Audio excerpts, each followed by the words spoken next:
So then when Vishaka sees this, when Radharani touches the vine, then she jokes with Radharani, because she's expert in joking.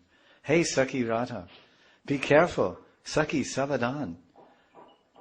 You're touching those flowers, but there's a greedy bumblebee, a lobi Madhusudan, and he's buzzing over here around these flowers, and he wants to drink the honey from your moon-like face.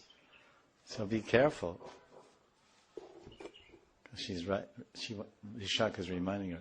And Radharani says, Sakhi, if my face resembles the moon, but the moon has no fragrance, so why in the world would that Madhusudan bee, who's looking for fragrant flowers, be attracted to me, who has a moon face?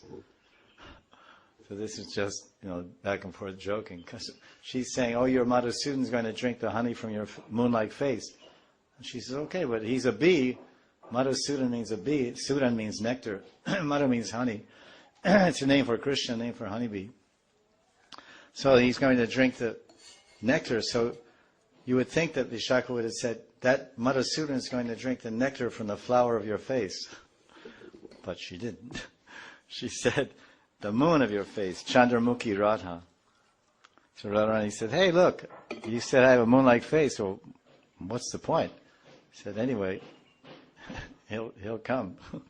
So this is the first line. The Radharani is touching these vines, and that's why they're special. So hearing about this is to expand our appreciation of the environment that we're living in. Because they have a phrase in English, familiarity breeds contempt. We have to always be reminded. So as a beginner for the classes about Braj Leela and Radharani and the Manjari Sevas, we want to hear about the uniqueness of the environment of Vrindavan, the passive players, the quiet passive players in the lilas of Radha and Krishna, the plants. We can't say that there are some players in Krishna's Leela that are not quiet and are not passive, if you know what I mean. Like monkeys, not very quiet, and so many dogs. They're all part of Krishna's Leela in Vrindavan.